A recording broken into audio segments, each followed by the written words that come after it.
Buenos días, espero que todos estéis bien. Hoy vamos a repasar el tema de la diversidad climática en España. Bien, el índice de la unidad es este. Vamos a empezar por los factores del clima, seguiremos por los elementos del clima. Continuaremos por el tiempo predominante en España, en las diferentes regiones, y acabaremos repasando uno por uno los climas más preponderantes en el país. Bueno, lo primero que tenemos que tener claro es la diferencia entre tiempo y clima, ya que se utilizan muchas veces erróneamente como sinónimos. El tiempo atmosférico es el estado de la atmósfera en un lugar y momento concretos. Cuando escuchamos el parte meteorológico en la televisión o cualquier otro medio de comunicación, estamos hablando del tiempo atmosférico. Si va a estar despejado o cubierto, si va a haber estabilidad o inestabilidad, si va a haber precipitaciones, todo eso. El parte meteorológico se elabora 2 veces al día. Sin embargo, el clima es mucho más genérico. Cuando hablamos de clima, hablamos del estado medio de la atmósfera en un lugar durante un periodo de 30 años. Así, podemos hacernos una idea clara de cómo es el clima general de un lugar. Estos datos recogidos durante 30 años se representan en un climograma, que es este gráfico que vemos en la pantalla. Un climograma tiene 3 escalas. A la izquierda, la temperatura en grados centígrados, a veces, como aquí, también en Fahrenheit, pero no nos vamos a fijar en esto.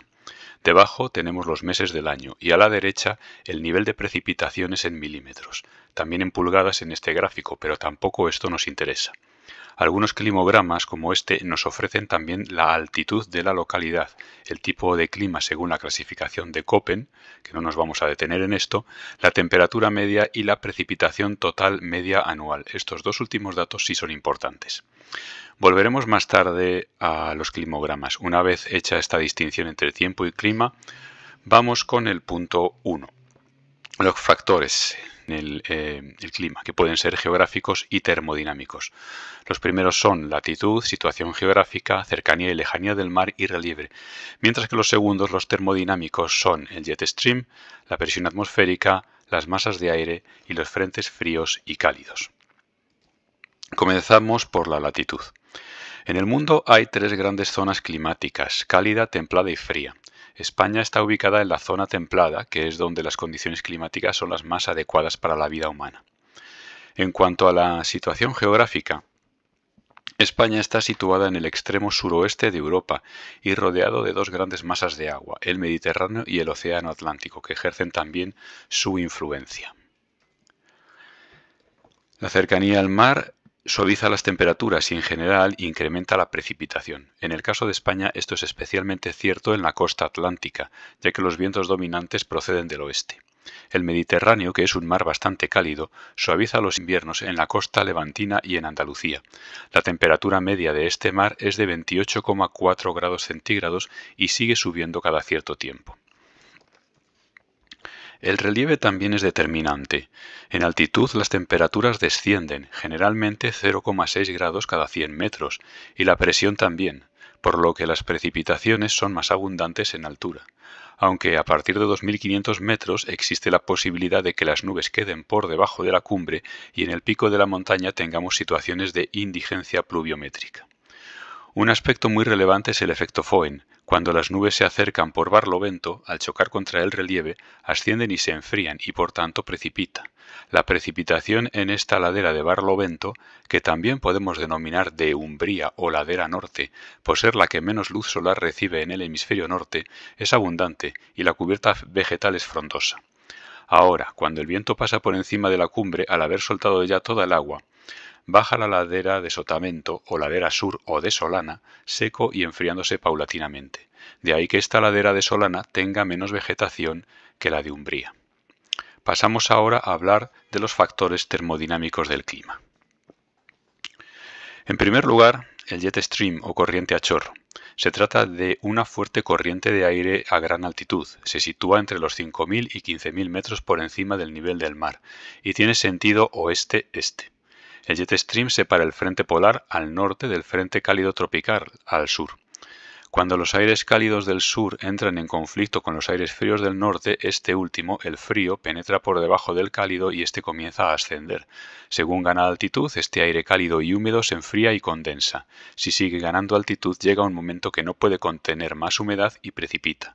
Por tanto, la zona de circulación del jet stream, al hacer de frontera entre un frente frío y otro cálido, siempre es zona de borrascas y precipitaciones.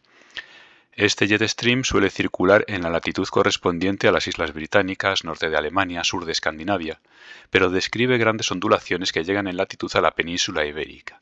Es más, en el otoño comienza a descender en latitud y la parte más meridional de esta corriente circula muchas veces sobre nuestra península. El jet stream es básicamente el responsable del aumento de precipitaciones otoñal. La presión atmosférica es el peso de la columna de aire sobre un lugar determinado. Si el tiempo es estable, sin viento, las capas de aire, porque el aire tiende a agruparse en capas unas encima de otras como si fuera una torre de libros, se acumulan y entonces el aire pesa más. A más capas, más peso, es decir, más presión. Y viceversa, cuando el tiempo es inestable y el viento sopla, las capas no pueden acumularse unas encima de otras, y al haber pocas capas, el aire pesa menos y la presión baja. ¿De esto qué se concluye? Pues que cuando la presión es alta, el tiempo es estable, es decir, soleado y sin viento, pero no tiene que ver con la temperatura, ¿eh? Un día de anticiclón, que es lo mismo que alta presión, podemos tener un sol brillante y un día despejado, pero un frío tremendo. De hecho, los anticiclones de invierno son así, y cuando la presión es baja, el tiempo es inestable, es decir, ventoso, nublado y con posibilidades de precipitación. La presión atmosférica se mide en milibares o hectopascales, que son unidades equivalentes. Es más común utilizar el milibar. 1013 milibares es el punto a partir del cual se considera alta presión. Por debajo sería baja presión. En esta imagen vemos cómo se originan anticiclones y borrascas. Para entenderlo tenemos que tener en cuenta dos propiedades del aire. Una, el aire caliente absorbe humedad y asciende en altitud. 2. El aire frío hace lo contrario, se desprende de la humedad y desciende en altitud. Entonces, la borrasca de la derecha se forma del siguiente modo. El aire cálido de la superficie absorbe la humedad y comienza a ascender. A una determinada altitud, como la temperatura baja, esta masa de aire cálido y húmedo condensa, es decir, se forman nubes. Esto es el llamado punto de condensación. Al seguir subiendo y enfriándose, llega un momento en el que la masa de aire es tan fría que no puede contener más la humedad. Hemos llegado al punto de saturación y entonces precipita. Estamos en una baja presión o borrasca. Ahora, este aire frío en altitud, que ya se ha secado, tiende a bajar, pues es su naturaleza, como ya hemos dicho antes, y se produce un anticiclón. Al bajar, este aire seco irá subiendo de temperatura y adquirirá su máximo en la superficie. Se crea una situación de anticiclón, con cielos despejados porque este aire ya ha perdido su humedad. Al haberse convertido en aire caliente, comenzará a absorber la humedad de la superficie y vuelve a empezar el proceso. La presión atmosférica se mide con un barómetro, que es este aparato que aparece abajo a la izquierda. Bien, en esta diapositiva vemos la disposición de los anticiclones y borrascas que afectan a la península. Tanto los anticiclones como las borrascas pueden ser térmicos y dinámicos. Los anticiclones térmicos se forman por el enfriamiento de la superficie terrestre, así que son comunes en invierno, sobre todo en zonas alejadas del mar. Es célebre el anticiclón térmico de Siberia, cuyos vientos gélidos a veces llegan hasta nosotros. Un anticiclón dinámico se forma por acumulación de aire, es decir, alta presión, en capas altas de la atmósfera y se da en las zonas subtropicales. Un anticiclón dinámico que afecta en gran medida a la península es el de las Azores, que es el causante de nuestros veranos secos, pues no deja pasar a las borrascas del Atlántico. En otoño y en invierno desciende en latitud y gracias a ello hay más precipitación. Una borrasca térmica es una baja presión generada por el calentamiento de la superficie, por eso son habituales en zonas cálidas. Las borrascas derivadas de las danas se forman, entre otras razones, por el calor en la superficie del Mediterráneo, que aumenta la evaporación. Una borrasca dinámica se forma porque en capas altas de la atmósfera el viento es fuerte y no se pueden acumular las capas de aire. Es decir, ocurre lo contrario que en el anticiclón dinámico. La borrasca de Islandia, que es responsable de las precipitaciones en la cornisa cantábrica, es de este tipo.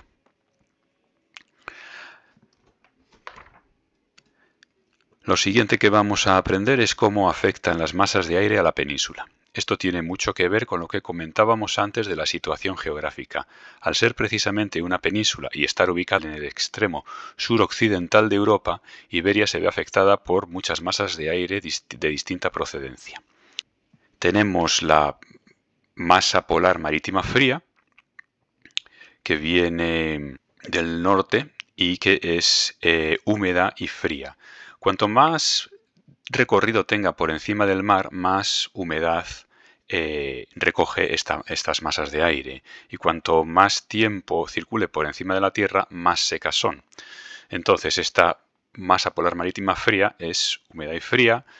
La masa polar marítima cálida, sin embargo, es cálida porque circula a una latitud más baja. La tropical marítima es húmeda y aún más cálida porque viene de los trópicos. Y la tropical continental es cálida y muy seca porque viene del desierto del Sáhara.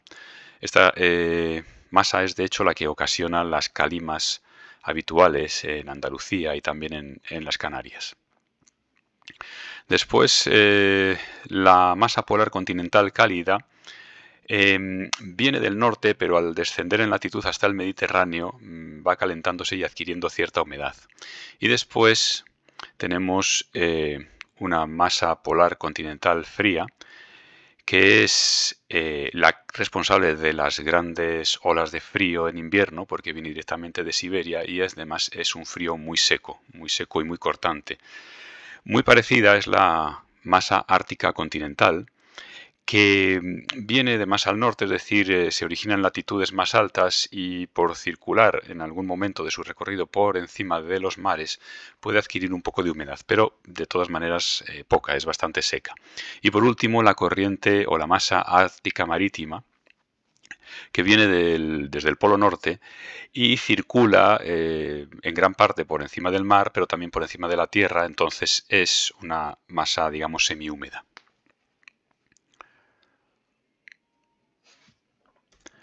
A continuación vamos con los frentes fríos y cálidos. Son simplemente masas de aire frío o cálido en circulación atmosférica. La influencia en el tiempo y en el clima no se da solo en la temperatura, sino que estos frentes también ocasionan precipitaciones. El aire frío es más denso y circula más rápido que el cálido, de forma que si el frente cálido va por delante del frío, éste acabará alcanzándolo.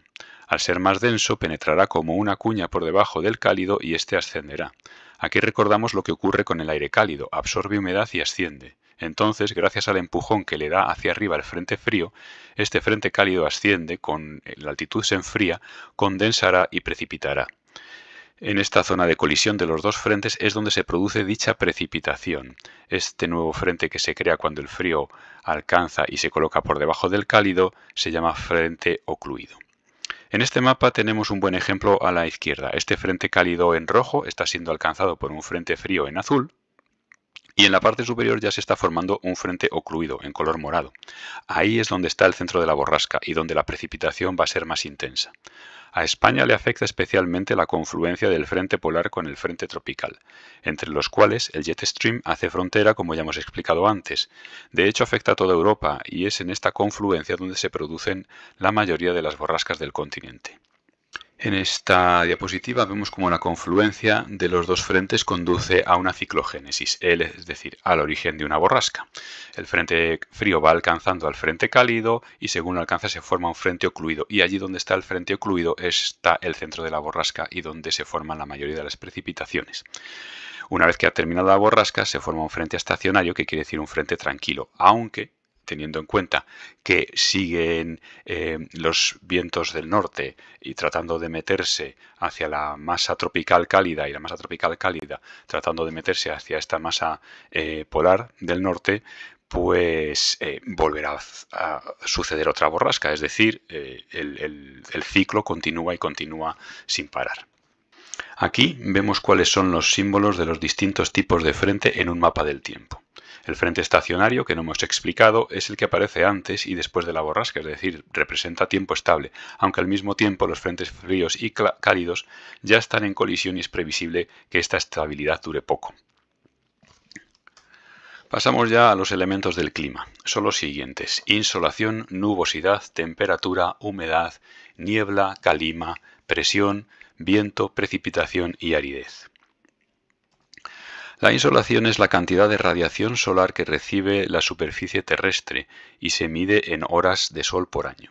Como cualquiera que sea un poco observador ya sabe, en el tercio norte de España es donde la insolación es más baja, y así lo refleja este mapa, en el que estas isolíneas nos marcan las horas anuales de insolación. De todas maneras, no hay que olvidar que en el norte de las islas más altas de las Canarias se forma el llamado mar de nubes, que también reduce mucho la insolación. La nubosidad tiene mucho que ver con la insolación, pues mide lo contrario, la presencia de nubes, así que a mayor nubosidad, menor insolación. De ahí que utilicemos el mismo mapa. La temperatura es la cantidad de calor en el aire, se mide con un termómetro en grados centígrados o Celsius, que son equivalentes, salvo en Estados Unidos, Liberia y algunas islas del Pacífico, donde utilizan la escala Fahrenheit para medir la temperatura, pero tampoco nos vamos a ocupar de esto. En este mapa de temperaturas medias apreciamos que las zonas con medias más altas también suelen ser las de mayor insolación, como el Valle del Guadalquivir, el Valle del Ebro, el sureste peninsular o la zona sur de las Islas Canarias. La temperatura también depende de la altitud, de la latitud y de la cercanía o lejanía al mar. Es decir, latitudes más bajas son más cálidas, es decir, la zona cálida del globo terráqueo es la que comprendida entre el trópico de Cáncer y el trópico de Capricornio, que son latitudes bajas. En cuanto a la altitud, cuanto más alto, más baja es la temperatura, a razón de 0,6 grados cada 100 metros de altitud, y la cercanía al mar, el mar siempre suaviza las temperaturas, y en el interior siempre la temperatura baja, especialmente en invierno, de forma más drástica. La amplitud térmica es mayor en el interior, con la continentalidad, que en la costa. La humedad es la cantidad de vapor de agua en el aire. Si es absoluta, indica la cantidad real de vapor de agua en el aire y se mide en gramos por metro cúbico. Es decir, que si la humedad absoluta es 10, quiere decir que en cada metro cúbico de aire hay 10 gramos de vapor de agua. Si es relativa, indica cuán cerca está el aire de estar completamente saturado de vapor de agua, y por eso se mide en tanto por ciento. Es decir, un lugar donde la humedad relativa es del 50% estaría a mitad de camino del punto de saturación. ¿Qué ocurre cuando la humedad relativa se aproxima al 100%? Pues que el aire está saturado de vapor de agua y este cambia a estado líquido. Por eso, en zonas de mucha humedad relativa, se forma rocío sobre la hierba y las flores, y aparecen gotas de agua en los cristales.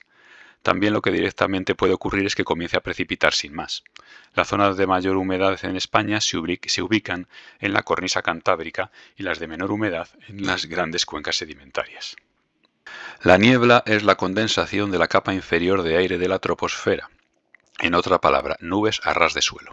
Hay niebla de irradiación y de advección. La de irradiación se da porque el suelo se enfría muy rápido y la capa de aire que está justo sobre la superficie, más cálida que el suelo, condensa rápidamente al recibir este frío. Esto se da sobre todo y obviamente cuando uno lo razona en zonas del interior en invierno y durante la noche, que es cuando el suelo, como cuerpo sólido que es, pierde calor muy deprisa. En cuanto a la niebla de advección, el término advección se refiere al desplazamiento horizontal del aire, y en este caso se da cuando se encuentran horizontalmente una masa de aire cálido y otra de aire frío, de manera que la fría produce la condensación de la cálida. Para que esto se produzca, la cálida tiene que tener bastante humedad, por lo que estas nieblas son frecuentes en la costa o en zonas lacustres. En este dibujo también aparece una inversión térmica. Sabemos que lo normal es que las capas de aire cercanas a la Tierra sean más cálidas que las capas de aire en altura. Por eso, básicamente, hace más frío en la cima de una montaña que en la base. Pues bien, este fenómeno se produce cuando la capa de aire cercana a la superficie está más fría que las capas de aire en altura. Esto se produce sobre todo en valles y depresiones que reciben poca insolación.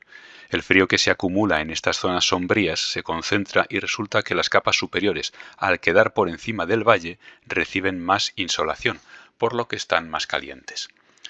O sea, que la temperatura, por decirlo así, está invertida, la capa fría abajo y la capa cálida encima. Esta anomalía propicia la aparición de nieblas en los valles por el contraste entre las masas de aire. La calima es la presencia de partículas de polvo en suspensión en las capas bajas de la troposfera. Se da sobre todo con los anticiclones veraniegos en la España arcillosa. Otra causa es la masa de aire tropical continental, que ya hemos hablado antes, que es muy seca y procede del Sáhara. Esto ocasiona esos típicos cielos cubiertos de partículas de polvo y arena, habituales en el verano en algunas zonas de Andalucía y Canarias. El viento es el movimiento del aire. Aunque puede ser convectivo en vertical y advectivo en horizontal, solo nos vamos a fijar en este último. En la península ibérica dominan los vientos del oeste, como en la práctica totalidad de la zona templada del hemisferio norte. De ahí que sean, como ya hemos dicho, la borrasca de Islandia y el anticiclón de las Azores los centros de acción más influyentes, cuyos vientos se desplazan de oeste a este. En las Canarias predominan, sin embargo, los vientos alisios en dirección nordeste-suroeste, que son los que propician la formación de mares de nubes en las islas altas, como Tenerife o La Palma. Aunque estas sean las corrientes dominantes, no olvidemos que España se ve afectada de muchas masas de aire que proceden de distintos puntos cardinales. El viento se mide en metros por segundo, con este simple aparato llamado anemómetro.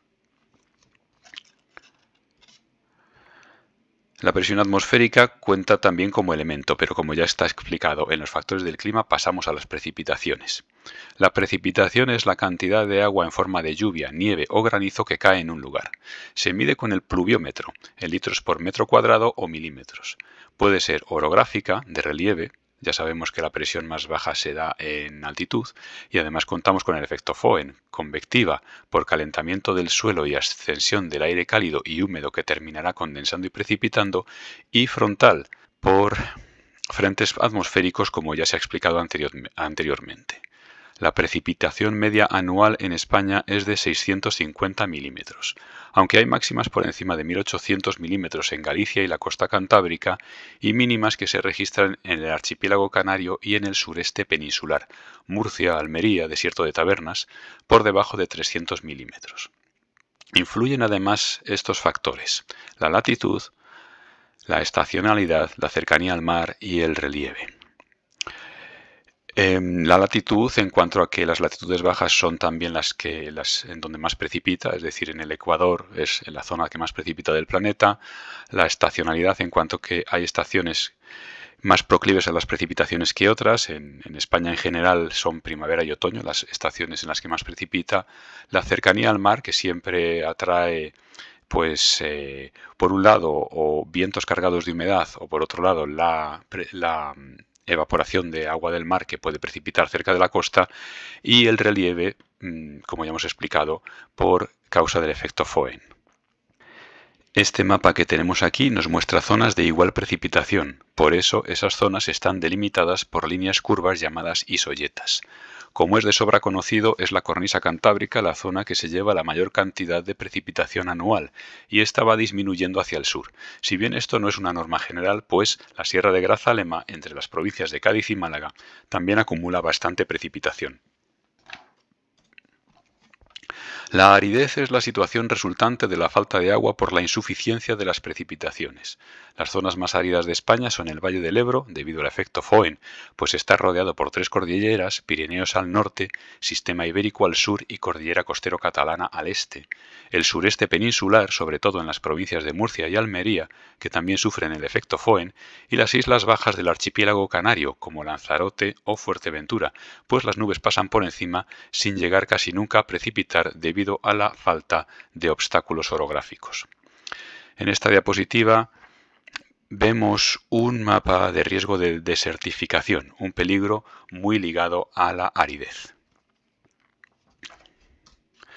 El tercer punto es muy breve, se refiere al tiempo predominante en España. Después de lo explicado hasta ahora, no hay mucho más que decir. España es un país con las estaciones muy marcadas, así que esa estacionalidad va a definir el tiempo. En la península y Baleares el tiempo es en invierno frío y seco, salvo ligeras excepciones en las zonas costeras, mientras que los veranos son secos y calurosos. En la costa levantina pueden aparecer danas al final del verano y principios del otoño. Esto se debe a que el Mediterráneo, todavía con las aguas calientes tras el verano, tiene una evaporación muy alta aún en estas fechas, mientras que las capas altas de la atmósfera y debido al descenso latitudinal del jet stream están muy frías. Si el aire húmedo por la evaporación del Mediterráneo choca en altura con alguna oscilación fría del jet stream, la condensación es muy rápida y la precipitación es torrencial. Si de esta oscilación del jet stream se desprende o se desgaja una pequeña parte de la corriente, se queda aislada en altitud una depresión atmosférica, es decir, una borrasca. De ahí las siglas DANA, depresión aislada en niveles altos. El peligro de estas danas es que, como ya no están sujetas a la corriente a chorro o jet stream, quedan a merced de otros vientos y es muy difícil predecir su comportamiento o saber hacia dónde se va a mover. En Canarias, el tiempo tiende a ser uniforme todo el año, con cielos despejados y escasas precipitaciones, debido a la cercanía del anticiclón de las Azores. Si bien los vientos alisios más húmedos producen precipitación en el norte de las Islas Altas. El verano llega ocasionalmente un viento cálido del Sáhara, allí lo llaman el viento del sur, que propicia olas de calor y calima. Por último, vamos a hablar de los climas de España. Empezamos por el oceánico o atlántico. Se localiza en Galicia y cornisa cantábrica y se caracteriza por las precipitaciones abundantes, por encima de 800 milímetros anuales, y regulares. En cuanto a sus temperaturas, los inviernos no son demasiado fríos ni los veranos demasiado cálidos. Esto viene causado por la cercanía al mar, que siempre suaviza las temperaturas. Por tanto, se puede afirmar que la amplitud térmica es moderada. El clima mediterráneo es el más extendido de España. Hay tres tipos: costero o marítimo, continentalizado y subdesértico. El costero se da en Levante y costa de Andalucía, con la excepción del área Murcia-Almería, que es subdesértico. Las precipitaciones son escasas, siempre por debajo de 800 milímetros anuales e irregulares, concentrándose en primavera y otoño. Es precisamente a principios de otoño cuando aparece el peligro de las danas por las razones anteriormente expuestas. En la región atlántica de este clima, es decir, en el Golfo de Cádiz, las precipitaciones pueden ser algo más abundantes por la llegada de las masas húmedas tropicales. Las temperaturas son suaves en invierno, por la consabida cercanía al mar, y altas en verano, con fuertes anticiclones que no dejan paso a las borrascas. Esta es la famosa sequía estival del clima mediterráneo. El continentalizado es propio de la meseta central y tiene más amplitud térmica debido a la lejanía del mar. La precipitación es igualmente escasa, pero sin la acción de las danas, y siempre está por debajo de los 800 milímetros anuales, con máximos en primavera y otoño. En cuanto a las temperaturas, los inviernos son fríos, 5 grados o menos de media en el mes más frío, y los veranos calurosos, con medias por encima de los 22 grados. Por fin, el subdesértico es propio de las zonas áridas. Murcia, el desierto de Almería, el Valle del Ebro. Las precipitaciones son aún más escasas, por debajo de 300 milímetros anuales, y con veranos prácticamente sin precipitación alguna. Las temperaturas son como las del clima mediterráneo costero, con inviernos suaves y veranos calurosos. En el Valle del Ebro la temperatura es notablemente más baja en invierno por la continentalidad, es decir, por la lejanía del mar. Este que vemos aquí es un ejemplo de lo que acabamos de decir, de la localidad Velilla del Ebro, en Aragón, ubicada en pleno valle del río Ebro. Como veis, la temperatura media en los meses más fríos, diciembre y enero, pues está en torno a los 7 grados, que no tiene nada que ver con los 12-13 grados que tenemos de media en enero en este otro climograma de la ciudad de Cartagena en la región de Murcia. Los climas de montaña son azonales, es decir, no se encuadran en un área concreta. Simplemente aparecen allí donde se superan los 1000 o 1200 metros de altitud. Pirineos y puntos de la cordillera Cantábrica, sistema central, sistema subbético, pico del Teide y pico de la Nieve, este último en La Palma, y algunos pocos sitios más.